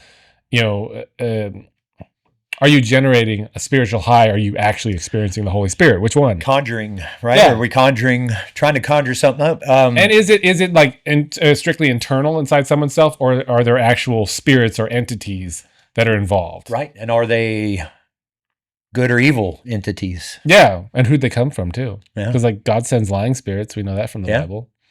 That's right. Yeah. I think we should be careful of what we're trying to conjure up on our own. I think if you're conjuring anything, you should be super... Yeah. I mean, careful. Intentionally conjuring, yeah. Have you heard you know who Travis Scott is? Do you know? Yeah. I was watching some of that on Netflix, the Astroworld. Yeah. Yeah, that's exactly what I was referring to, was more of a biblical view on that was, what was Astroworld? Astroworld was a theme concert. park. Yeah. Well, Astroworld in itself was like a Six Flags theme park. Correct. Across from the Astrodome. I grew up going to it. So an amusement park, but it's closed down years ago. Yeah. And they hosted one of the largest festival music concerts. Travis Scott's a rapper. And several years in a row, right? Yeah. He had like 3 or 4 different years. COVID year skipped. Yeah. He was married to a Kardashian, right? I think he was dating one of the Kardashians. Possibly. I don't know. I don't keep up with the Kardashians. I think he was. You don't keep up with Kardashians? No. So my take would probably be more from a Christian podcast conspiracy side of things, wherein these big, huge concerts are essentially, unwittingly, what were we talking about? Seance. Yeah, type, seance type. You think they're conjuring for everybody? Conjuring, yeah. Or maybe not sacrificing, but paying homage to. I don't know what you would call it. And you look through, and as a Christian, I think more parents need to do this. As a father of 2 young daughters that are very influential. No, teenagers aren't influential. I think easily once you start looking into music lyrics, music videos, that are popular, especially, it's right there in your face. There's so much, let's just call it demonic. Yeah. Influences in across the music industry, I feel like. And essentially the Travis Scott Astroworld thing was, I think a bunch of kids died. Several. It was just a very, very, it was a phenomenon. Was that like a crowd crush or something? Yeah. It's exactly what it was. Yeah. The way they had it filtered, the stage, they had it kind of separated, the left side of the audience, the right side of the audience, but where everybody had to come from the other stage or from the entrance, everybody filled up on one side, and then, they got pushed, crushed. They didn't stop the concert like they should have. It ended, I want to say, if a dozen or more people died. Yeah, it was pretty sad. Yeah, but it was, just looking even at the stage, like if you looked at the stage and his runway of the stage, it was an upside down cross, right? There was also like some of the gates you had to pass through were like these, the mouths opening to like, not gargoyles, but like some demonic looking thing. So I think there's something to it. Yeah, it's weird. There's some of it right there. So that's Travis Scott. Like you would have to walk through his mouth, I think, if that might have been the stage actually, but or it could have been the entrance that you had to walk through. Yeah. Like as the skeptic, I have a hard time saying that like, okay, that straight up is influenced by the devil, but it also again looks best to be avoided. In my opinion. That's right. like again, avoid appearances of evil. That looks evil to me. That's right. I think I'm gonna avoid it. Sure does, doesn't it? I've also always avoided the crowd thing, like too. Like I've never been a bar, nightlife, party, concert person. Yeah. You know, we were doing photography at a concert about a month ago, and it was like an 80s concert, and there were about 1,100 people there, and it was so loud. I sent Ben a selfie of me like up by the stage with just kind of a frown on my face. Like, this is my inner experience right now. Right. Got my hearing loss for the year there too. Yeah. That seems like fun, though. I mean, it seems like they were a great band. Experience. They were an excellent band. Yeah. And so y'all's job was to It was press PR photography for the for the band or for the event. Okay. Cool. It was an 80s corporate party. And those corporate people like to drink. Yeah. Yeah. They pay the bands well on those corporate events. I hear. I've never been a part of it, but I've always heard that. Yeah. So 5 nights a week. That's what I try to do. This week it fell short. It's 4 nights, but I'm trying to get away from the Sunday thing. I try to book them later in the evening on Sunday if I do, so that I don't miss church. But it doesn't always work out that way. But that's the way it's working right now. Wednesdays will be like usually at a restaurant, where people are just having dinner. But it's a good paying gig, and some gigs are better than others. Some it seems like nobody's paying attention and nobody cares, and other gigs are fantastic, especially the ones with the full band. When I have the full band behind me and we get to turn it up and I don't have to make the rhythm in the music, I just get to get up there and sing and, play a little rhythm guitar, but they're carrying the rest of it. It's a lot of fun. Yeah. And we've been playing together for about 3 years now. And so we've gotten really good at it. And it's a lot of fun. And what's the biggest venue you guys have played? There's not a whole lot of big ones. Some of maybe the Rustic in Houston. Okay. A good one is Jim Ann's over here in Lufkin. It's right behind the mall in Lufkin, and it's a little honky tonk there, and it's got a great built-in crowd, good dance floor. People appreciate the music, and it's a lot of fun. Are you primarily playing your original stuff, or you guys ever do covers? I would say it's about an 80-20 mix in favor of covers. People want to hear what they know. Yeah. I mean, I played just enough of my stuff to where I feel like I'm still kind of a singer-songwriter. That's right. Yeah. But yeah, people want to hear some stuff they know and get on the dance floor and dance to some stuff they know. Same thing with the acoustic gigs. When it's just me, it's about an 80-20 mix. And just read the crowd, know your audience. If people are into it and want to hear some of the original stuff, then I'll give it to them and play some of my own stuff. But if not, then just play the songs I know, the songs I love, and just entertain the folks the best I can. I've learned my role, definitely, and you have to swallow your pride a lot, especially at these restaurants. My job is to fill in the cracks of conversation as they dine. Yeah, you're not there to have a conversation. They're not there to see me. That's right. That's right. It's an added bonus that there's entertainment there for them as they're dining at this place. But I will say that, man, there is a large part of the population that really, truly loves live music and really appreciates it. And thank God for them. They're the ones that,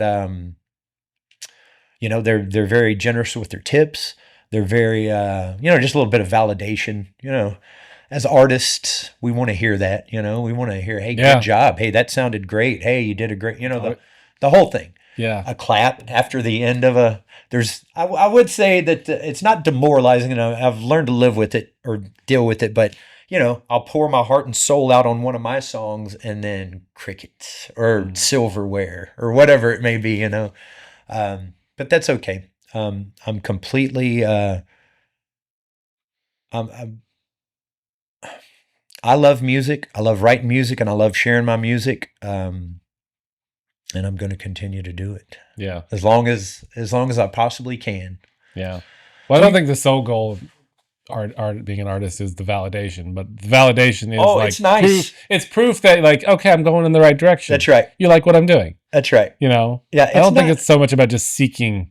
No, it's not. And if that is the goal, then you best get out. Yeah. You can't give that to yourself. No. And it's not every job that you that when you finish something that there's a crowd of people that stand around you and clap. Maybe golf, baseball.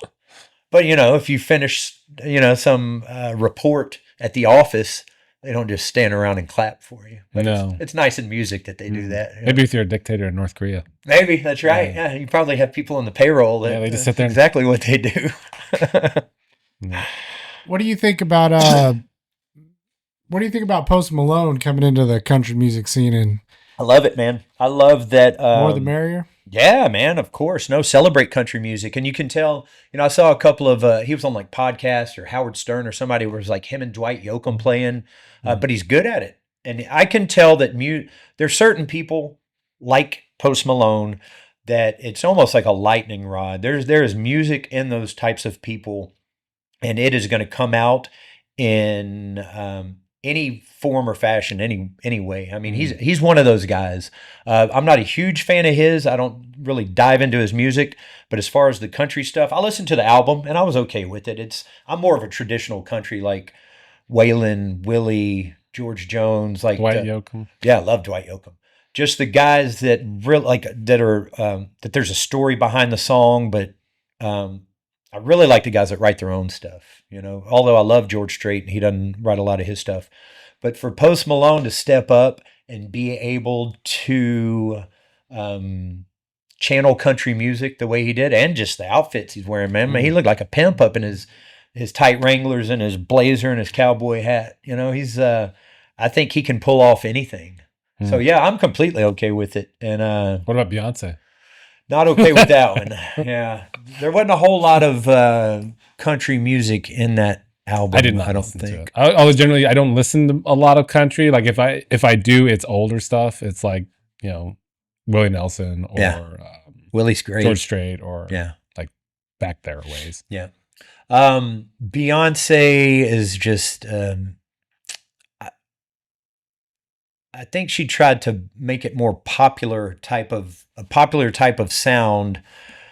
I think if she would have went traditional with it, like Jolene was one of the songs that she covered on her new album, and I was just like, Well, if you're gonna do Jolene, nobody can do it better than Dolly. No, I don't think so. But so I would say no on the Beyonce thing for me, and then.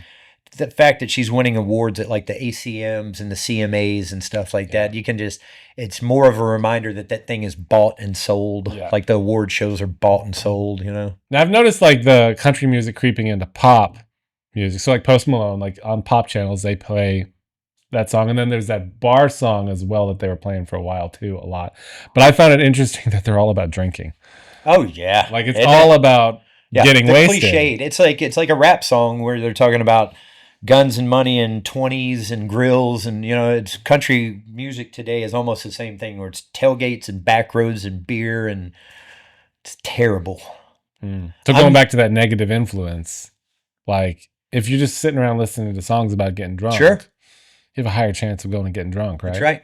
Now, if you want to, with some of the older country music, if how you're feeling through that, like. If you're dealing with your old lady left you and you're at the bar and you're drinking, tell me how you're feeling about it. Yeah. Don't just tell me that you're doing it. Well, you know what happens when you stop listening to country music? You get your truck back, your dog shows back up, right? Yeah, and your wife comes back. Yeah, that's right. That's right. Yeah, that's good stuff. No, man, but these days, so modern country music, the stuff I listen to, Sturgill Simpson. Do y'all get into Sturgill? Okay. Yeah. He's fantastic. He is a true artist. And I mean, he's done all kinds of an array of different things. One of his projects was on Netflix. He did a soundtrack to a Japanimation. Like he's a genius. He's on genius level of country music. And he's coming back with more of like concept albums. He's such a good songwriter, man. And he does it his way. He signed with a record label here recently. And if that yellow one right there, it's called Cutting Grass, and there's 2 volumes, Cutting Grass Volume 1 and 2. Well, his record label, when he signed with them, said, you can do anything you want. Carte blanche, you're the artist, go crazy. Well, he wanted to do a back catalog of all his old songs, but do them in bluegrass version. He's from Kentucky, so he wanted to do bluegrass.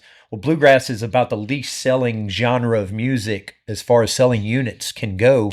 So they said, no, you can't do that. You're not going to do that. So they lied about what they were going to do. So he got out of his contract, dropped them, went and did it on his own, and on Apple iTunes was on number 1 and 2 with Cutting Grass Volume 1 and 2. He had the top 2 albums. He just did it his way.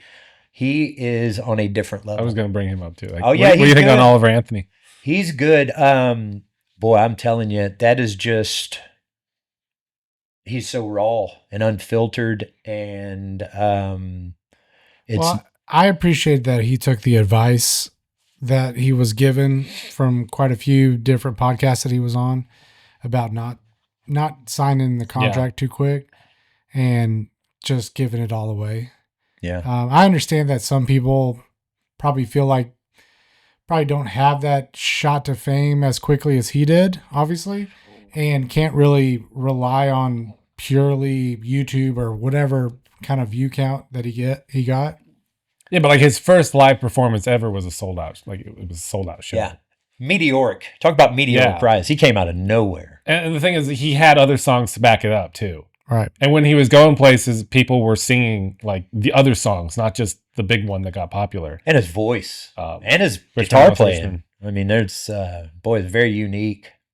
But yeah, that would have been his chance or his opportunity for the money grab, right? Yeah, but it'll come. Like if he maintains, I don't think we can play this. He just came out with a new one, right? That's kind of hitting big. We'll get copyright. His old lady left him, right? Didn't his old lady like take the money and leave him? Yeah, his new single, "Scornful Woman." Yeah, right. I wonder where that came. So he's like going the Taylor Swift route.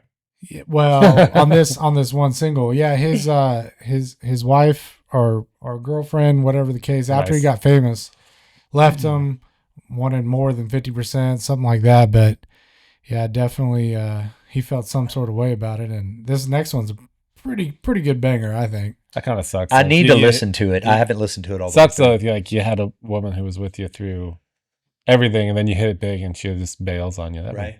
But being a songwriter, they say like Nashville songwriters back in the day, they would gravitate towards the guy who his old lady just left him.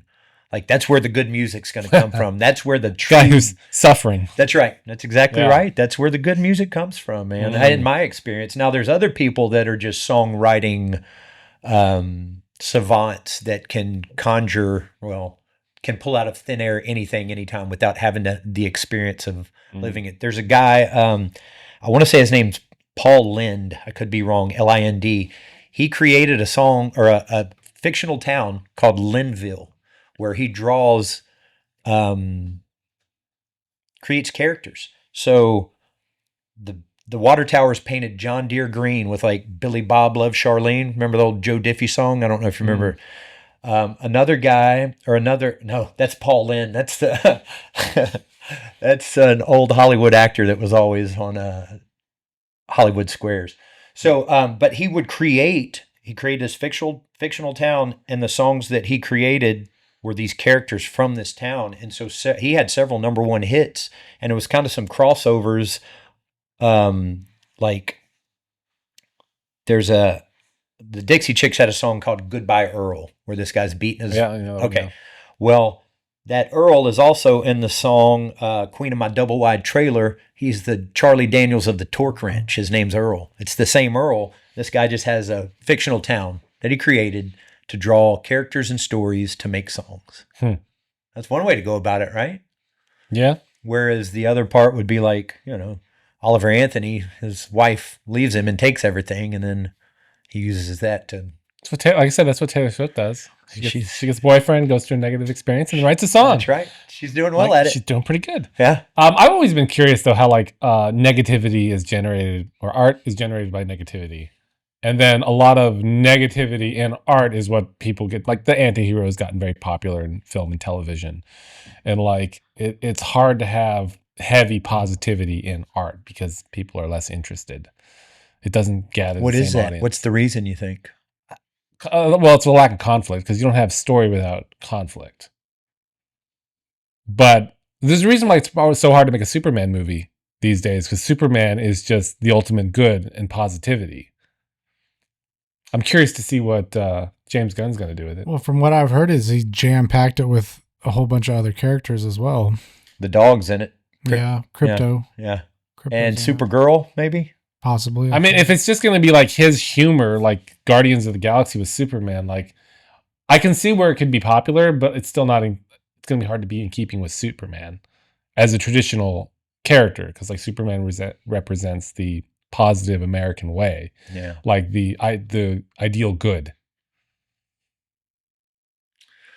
I don't know. It's just something I've always been curious about. There's a devil, because it had to make for a better story. I don't know. I'm not sure the devil was plan A for God. I said not sure, but I don't know. Is there a plan B for God? I don't think so. So it was plan A. I don't know.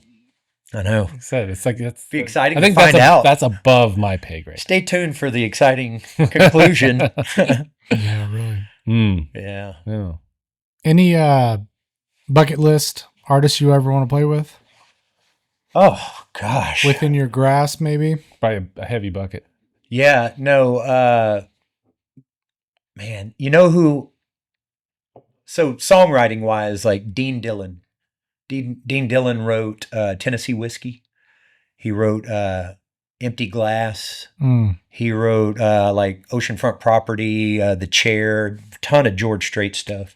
But to sit down with a songwriter of that magnitude, to glean things off of him and maybe get a word into the song, what an experience that would be, just to sit down in a room like this with a songwriter, with a master craftsman like that, and forge out a tune. What an experience that would be, So I would say from the songwriting aspect of it, or even like we're talking about Dwight Yoakam, man, sit down with Dwight and write a tune. That would be something special. Yeah. I think I've considered, I love to call myself a singer-songwriter instead of just like singer or frontman or whatever it would be. Always love to write songs. It's also the most difficult thing I've ever done in my entire life. And like I was talking about earlier, it's increasingly difficult these days in sobriety to write. I mean, what's so hard about it? You just stare at a page and bleed. Yeah, right. Stare at a page and bleed? Yeah. That's a writing. That's like I love that. For writing books, like an authorship. No, I love that. It's easy. You just stare at the page and bleed. Next song coming up. Yeah, how about that? I can see the wheels turning. That's fantastic. Yeah. And Dwight would be, he's one I haven't seen. Gosh, you know what? We got to go in January it's called the Mile Zero Fest. And so I just got to go not as a performer, but as a listener with, it was me and my wife and then two friends that live here in Nacogdoches, and our friends here in Nac bought us like this package, this VIP package. It was a 5-day music event in Key West, Florida in January, and it was life-changing. Got to see the Red Clay Strays. Have y'all heard of them?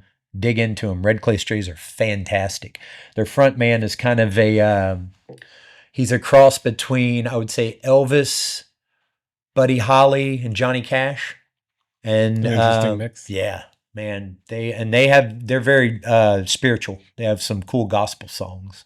So Red Clay Strays blew my mind. I haven't been moved by music, by a band like that in a very long time. We had this VIP experience, so we got to see them with only about 300 people. We were front row, and so right in front of me, I got to see them for the first time, and it blew my mind. It moved me like I haven't been moved by music in so long. But then another cool aspect of it was so many master craftsmen, songwriters that I got to experience their music in small venues, which you don't often get, James McMurtry. James McMurtry. His dad, Larry McMurtry, wrote Lonesome Dove. Okay. Terms of endearment, a lot of tunes, but he's just, gosh, they're so good. There's so many great. John Fulbright was one of the guys that I got introduced to, and I just got to witness him. Like I was standing from me to you, and these guys blowing my mind with their music and their lyrics and their form of expression.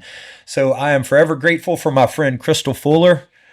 Shout out. Yeah, that's right. Robert, thank you as well. That was such a great experience to get to go on that trip. Then we went a couple of months ago. It's called the Boys from Oklahoma, and it was a reunion of Cross Canadian Ragweed, which was one of my favorite bands back in the day. So in Stillwater, Oklahoma, Turnpike Troubadours, y'all heard of them? Oh, yeah. Fantastic. So it was Cross Canadian, Turnpike Troubadours, Jason Boland and the Stragglers, Stoney LaRue, all these guys from Oklahoma, and it was at OSU at their stadium, and they sold out for 4 days in a row. So we got to do that in March, I think it was. And, but that will be the extent of my musical vacations for a while. My wife loves music, but, that helps. Yeah. But she, I don't think we'll be planning our vacations around music. So when we were coming up, in high school, Red Dirt Country was taking over, right? That's right.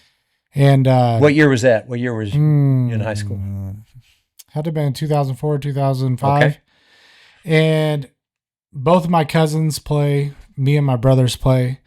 And we were in a little town of De Leon, Texas. And Stoney LaRue was looking for some locals. And we got to go out there and open up for Stoney LaRue. No way. Yeah, they pulled out. I mean, it was out in the pasture as a classic. I mean, he was just probably starting out back then. No, he'd been around for a while. Yeah, you're probably right. Yeah, maybe a couple of years at that point, but it was still just a back pasture event, and they pulled out a couple flatbed trailers, and I remember setting up, just nervous as all get out. What do you play? I was playing bass. Yeah. He looks like a bass player. He does look like a bass player. I definitely do. It's a cue for people to watch the podcast, not just listen to it. But that was a really cool experience just to be able to, meet those guys and they're so down to earth. Yeah. And I don't really listen to country music very often. But you can definitely feel the difference with Red Dirt Country versus Nashville country and just pop country, if you will. Sure. Nowadays. No, I mean, it's formulaic, just like anything else. The stuff coming out of Nashville these days, it's a formula just like anything else with no substance to it, no real story to any of the songs. It's just something like we were talking about earlier. It's just that formula that it resonates within people, and like sheep, they respond to it. Well, that formula started somewhere, and then everyone just started copying it because it worked really well. Yeah. Several times, or how many ever times, and that's all right, let's just all do the same thing. That's right. And the cool thing about this Mile Zero Fest was that it's, have you ever been to Key West? I have not. It was my first experience. Very small. It's like 3 miles long, 1 mile wide. Mm-hmm. So they're trapped. And you can drive there too. Yeah, and our friends did. Our friend Crystal, like 5 hours of driving across bridges or something. Yeah. It was so crazy because it was like the snowstorm hit when that came, and it shut down Intercontinental Airport. I hadn't flown in like 10 years, and the one day I'm going to fly out, it shuts down Intercontinental, and we had to fly out of Dallas. But Crystal and Robert chose to drive down through the Keys, and then we met them there. But the cool part about it was the people that we were there to see, they would go to other shows as well. They're there in the town. Like, have you ever heard of Steve Earle? Mm-hmm. So Copperhead Road, was one of his big ones. So I ran into him at the airport. Then we saw him, he headlined like on Wednesday night with Reckless Kelly as his backing band. And so the next day, I find out that key lime pie was invented in Key West, Florida. So we go to Kermit's Key Lime Pie Shop the next day as we're just going about town. And right behind us is Steve Earle. He's just in line to get key lime pie right behind me. And I tell the lady, I'm like, hey, I want to buy, his pie. And she's like, hey, sir, he wants to buy it. He's like, yeah, but I got to get 3 of them because I'm getting them from my friend, man. I was like, dude, I just want to be able to tell people I bought Steve Earle key lime pie in Key West, Florida. So, but that was the cool thing. And like the Red Clay Strays who I was talking about, they were sitting right next to us at another show that we were there to see. And it was just, they're there amongst you, and you get to kind of rub elbows with the people the first night we're there. So Walt Wilkins is one of my favorite songwriters of all time. He kind of obscure songwriter, but he wrote several for Pat Green back in the day. There's a song called Ruby's Two Sad Daughters. that was just, it's one of my favorite songs of all time. And it's been very special to me and my friends our entire life, you know, or since the song was out. Well, he was, the first night we're there, he's at this show, and Django Walker is playing, and that's Jerry Jeff Walker's son. And Walt Wilkins is right there in front of me. Crystal goes, "Hey, I think that's Walt Wilkins." And sure enough, it was. So I just go up and talk to him and just got to tell him how much that song has meant to me, and ask him how he wrote it and what he was thinking and the thought process behind it. And he told me, it's like, yeah, he worked for a film company out of Hollywood, and he was scouting a location in West Texas, and he met this guy from LA, and they were out there scouting a location and sitting at this little diner, this cafe, and the song came to him. And so he just wrote the descriptive, you know, the things that he saw about the song. And he was so cool, man. He was like, he's just like, bro, he was like, hey, I saw him the next day. He's like, Brian from Nacogdoches, right, man? Yeah. He was just a real cool guy. So that was a cool thing about, one of the very cool things about that festival was just being able to go up to some of your heroes and talk to them, and ask them what their thought process was on certain things. You know, isn't that neat? Yeah, no, it's awesome. What inspires you when you're writing? Like, experience. I'm not one that I could like write like fictional characters so much. It deals a lot with my experience, usually in relationships, almost like painting a portrait of someone else, or you know, talking about or singing about, writing about an experience that I went through. Some, I guess, a few of my latest ones. I lost my dad in 2020 to COVID, and so, you know, growing up Church of Christ, like we were talking about, no instruments. It's just a cappella singing. My dad was the worst singer on the face of the earth. Just, and I'm talking about an old school cat, man. Just like, it wasn't his style to sing in public. He never did. But at church, he would sing out. And I would have to sit next to him growing up because I was like a squirmer in church, and he'd have to kind of keep me in check or take me outside and walk me around just because I just was restless. But I grew up listening to my dad sing terribly yet beautifully, you know, growing up in church. And when we lost him to COVID, as I'm, you know, trying to process it all and think about it, I thought, you know what? When I die and when I go home to heaven, Dad's going to be there, and we'll be in the cosmos or in heaven, however it is, and we'll get to sing together again. So it's called In Heaven, and it's just about my dad, and that one day we'll be together in heaven singing. So that's, you know, stuff like that. Losing people in my life. Really, I would say just my relationships with people is kind of one of the things that draws, that I can be most descriptive about and put into song form with melody. Yeah. Painting a picture of somebody else. What's your biggest hit? It's called Texas Highway. It's not a hit by any means, but it's one of my favorite songs that I've written. And we were talking about it earlier, but it's, I'm going to call it the official song of the 2025 Blueberry Festival here in Nacogdoches. Okay. And it's just about my love affair with the freedom of the road. Even at a young age, you know, growing up in Houston, but my family being from this East Texas area, just getting in the car, leaving the city, driving through the country, being in the back seat and just seeing everything pass. And there's just something about the freedom of the road. And then on day one of being able to legally drive on my birthday when I turned 16, I wasn't waiting for anything. I had my license. My dad had a cheap little car ready for me to go, and I hit the road. And ever since then, there's just something about the freedom of getting on the road, of leaving something behind, heading towards something. It's almost a time capsule of the in-between of not having to deal with life so much, right? Either we're heading to or running from, but in that moment, we're free from everything, you know? And that's what I love about getting on the road and going. So Texas Highway is kind of my love affair for the road and the freedom of it. Nice. Yeah. And that's where's your music available? Spotify, iTunes, anywhere you digest your music online, YouTube, it's available. I think I have an EP that I recorded here in at Encore Music. It's called the NACA Demo Tapes. It was initially going to be, when I first got back into music, it was going to be like demos for other people to sing. Like I'll write them, you sing them. But then it turned into, hey, let's get these radio ready just in case.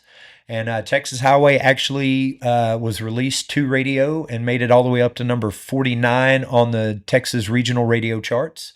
Nice. Yeah. So we just went ahead and did 5 other songs radio ready, but didn't promote them to radio because it costs a lot of money to do that.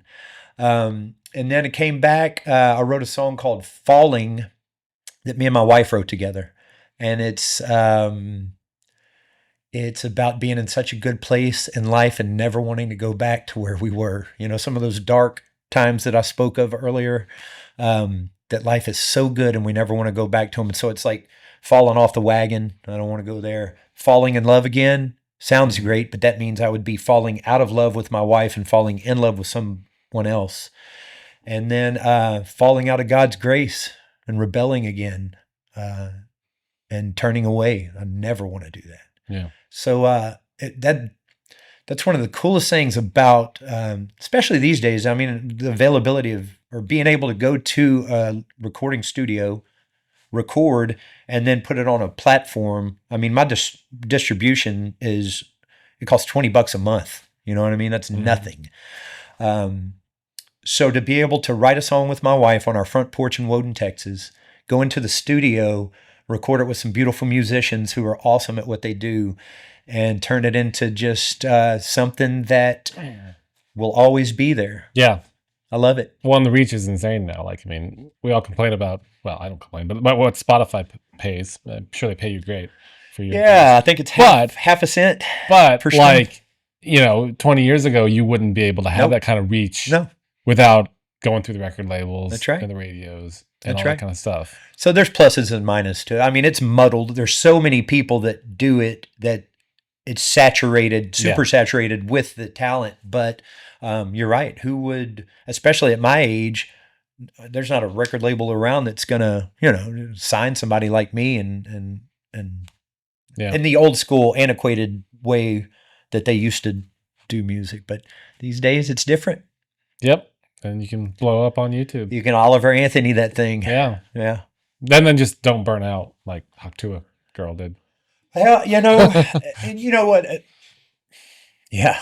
She flamed out. But although there was a post from her, like first time in like 6 months or something. Yeah. Yeah. So I have people, I love when people come up and tell me, offer, it's not even constructive criticism. It's hey, you sounded great. Mm-hmm. I hope you get discovered. I hope you make it. And I tell them I'm making it now. I get to play music for a living. Yeah. And if this is as far as I take it, it's enough. Well, that's the mindset you got to have, because if it's always that thing, that diamond down the road that you're chasing, and you're not going to be happy until you get there. But that's also a driving force. Is any true artist really happy as they're trying to achieve what it is they're looking for? So you have moments of happiness. It could also be a cop-out in my complacency. Oh, it's good enough. I don't have to really seek doing it because I'm making it. So, that complacency. You have to balance the strive to always be better with, and not being satisfied with your own work, with finding joy in the moment and not just living a sad life, non-joyful. I had to rearrange the pots on the burner. I had my music on the front burner, and my wife on the back. So the Village Nac and my music were on the front burner with my wife on the back, just because she wouldn't put up too much of a huff. And she wasn't the squeaky wheel. No, she wasn't until she was. Until it, we went on we fasted for a specific reason. And, I had some epiphanies. I had some realizations. I had God show me some things, and one of them was that I needed to rearrange my priorities and put my wife back on the front burner where she needs to be, deserves to be, and should be. And so music had to go on the back. Songwriting especially went on It wasn't even on the burner at the time. It's like the warming plate.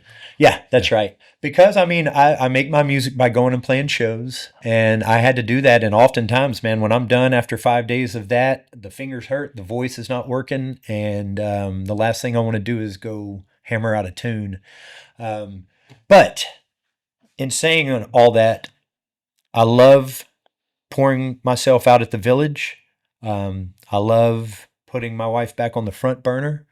And I love that I get to play music, even though it may be on that back burner, baby. It's still simmering. It's still cooking back there. That's very cool. Yeah. All right. Well, it's been a good one. Yeah. It's been a pleasure. It surely has. I really appreciate y'all inviting me and having me on the podcast. It's been great. It's been fun. Yeah. No, got anything to plug? Any music? No, hey, the music. You can check out my website, brianwinfieldband.com. You can follow me on Facebook, Instagram, TikTok, and check out my music on Spotify, iTunes, all of those things. But brianwinfieldband.com, and check out my music. All right. And I appreciate all you're doing at the Village Nac too. Like, thank you so much. I know you're a big added support there and a lot of help. Thank you. You got to have at least one man there in the mix to. I think so. It helps for sure. Lay down the law. Yeah, that's right. All right. Thank you. Thank you so much.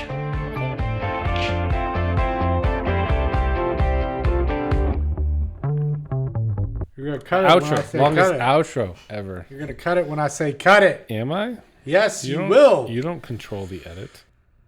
Boom. Bum, bum, bum. How's that? Boom. Ooh. Yeah, will you like that? I'm probably gonna put in a lot before that, but yeah. No, you won't. Yeah. No, you won't. No, you won't. No, you won't. What do you think about it? I thought you were quiet for most of it. No. Yeah, you were like, I'm like, when's Ben gonna talk? Huh? When's Ben gonna jump in here and say something? No. I listen. It's a juggling act because being the man behind the board, I feel like I can only give so much, and I need to let you find your footing, and not for it to be an interview, but to be a conversation as intended. So this is about me finding myself.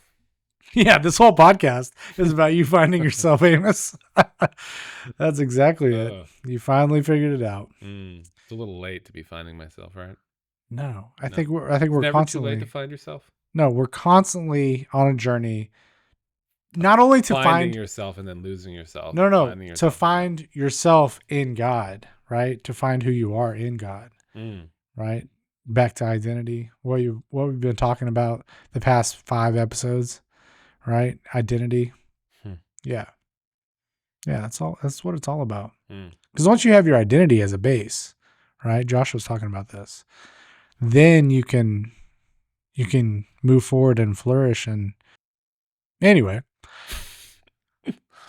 Brian. Yeah. Yeah. No, it's awesome. That was a great show. It's great to get to know him better too. Yeah. Because I've had zero interaction with him. You're the one who went up and talked to him. I've never even talked to him. So, well, sometimes you just never know. I do like coming in cold though too. When the Spirit just kind of leads and bringing people into this shenanigans that we're doing over here. I'm glad he's down. Yeah. Some people may be put off by the name, but even though he won't say the name, that's fine. I think, but he'll come on. But I think it's cool. Our target demo is. Needs to hear his story, needs to have people like him on here to say, hey, I don't have it all figured out, but I'm trying. And this is what I've been struggling with. And this is where I'm at now and what I'm doing now, what God's doing in my life now. I mean, that's huge. It's encouraging. The same token that you would say, he loves God more and you don't feel like you love God as much. Maybe I feel like it's something to achieve. Like, oh, wow. Yeah. Like, wow, you've been through a lot and you're there with your, I mean, I say it as a very positive thing. Yeah. by no means is it from an angle of like, well, I'm sinless. Like, because obviously we're all on the same level. Like, all of sin and come short of the glory of God. All sin keeps you from God, and we all need salvation. But it's just definitely when you see people who it's like when they're really passionate and on fire for God, it's like where do you find that? Where do you get that from? Right. Because it's kind of hard to attain when you've always just been a church kid. Yeah. Who, Well, and I love that he grew up in a different denomination from something that I'm not familiar with. Because, yeah, it's just everyone's trying to figure it out. Where can we be found? Everybody, we are found on YouTube. Which camera are we looking at? That one? That one? That one? You can find us anywhere that you subscribe to a podcast. We are especially on YouTube, Spotify, on video. You can see our pretty faces. And yeah, please give us a like, give us a comment, subscribe. Get up in those comments. Yeah. And yeah, maybe we'll start, asking people to comment rather than tell us to our face. We've been telling people to do that. I know. You can tell us to our face, but then also go leave a comment. Shout out to our number one commenter, Mark Boblet. Yes. Shout out. Number one fan. Never stop. I wonder how you go in there and make him a number one fan. Give him like a little Can star pin or all his something. comments to the top. Could just pin them all. Yeah. Yeah, we'll have him back. Throw Mark in the corner. Just sitting over there. Mark, if you're listening to this right now, this is an open invitation. We're ready when you're ready. Just sit in the corner while we have guests. Why not? And like just chime in whenever. Yeah. I love that Give him his idea. own camera. I love that idea. Be the referee. I mean, the dude is smart and his comments are on fire. Every time he comes through, he's either coming through with some valid correction or some valid, respect. Yeah, he doesn't let us get away with stuff. No, I love that. And we don't know everything. Clearly. We don't know everything. Should hope not. Your glasses are the shadow from your glasses are amplifying your mustache. I love it. Yeah. Just see ya. You cut it right there and it would be perfect. Don't you do the shenanigans, Amos.